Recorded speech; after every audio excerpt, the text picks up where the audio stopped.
Hey everyone, and welcome. Today we are diving into something that we all deal with, how to make things right when we've made a mistake. Honestly, this is one of the most important skills we can ever learn, and it helps us build amazing relationships. So let's get right into it. So, let's start with a really big question. You know that feeling, right? You say I'm sorry, but you can tell it didn't quite fix things. Or maybe someone said sorry to you, but you still felt kind of crummy. Why is that? Why isn't that one little word the magic wand we think it is? Well, that's exactly what we're going to figure out today. Okay, first things first, let's get one thing straight. Making mistakes is not a bad thing. Actually, it's the total opposite. Mistakes are literally how our brains grow and get stronger. Every single time we mess up, it's a chance to learn something new. So instead of feeling awful about our mistakes, let's look at them as opportunities. So, before we can even think about fixing a problem, we have to understand the ripple effect it caused. You know? Every single thing we do, big or small, affects the people around us. And that's what this first part is all about, understanding our impact. So what do we mean by impact? It's simple, really. It's what happens to somebody else because of what we did. And here's the key. It's not about what we meant to do. It's about how our action made the other person feel. So if you accidentally knock over a friend's blocks, the impact isn't that you're clumsy. The impact is that your friend feels frustrated or sad. See the difference? But how does that work really? How does an action, just a thing you do, turn into a feeling for someone else? It's like a cause and effect chain reaction. Let's connect the dots with a few examples. Look at this. It lays it out so clearly. An action, like knocking over a tower, directly leads to a feeling, like frustration. Unkind words? That leads to feeling hurt. Not being invited to play? That feels lonely. Seeing these connections is so important. It's the first real step to developing empathy and figuring out how to make things right.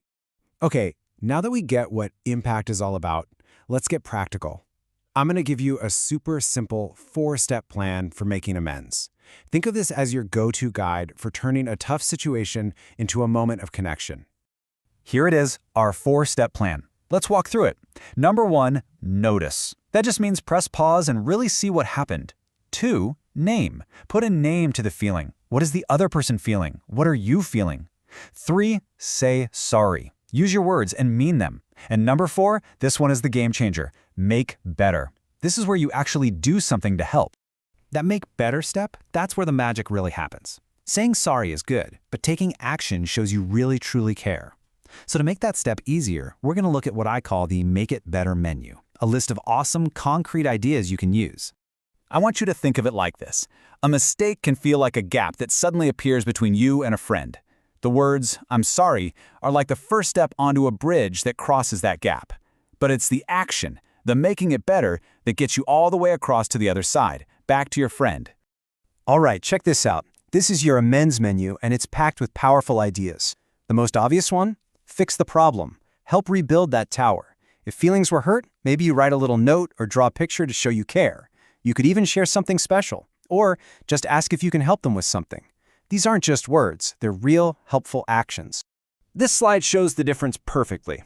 Look at the left side. Sorry I tore your book. Period. The problem is still just sitting there. But on the right, I'm sorry I tore your book. How can I help fix it? Let's get some tape. Whoa, that's totally different, right? It turns an I problem into a we solution. That is the power of making amends.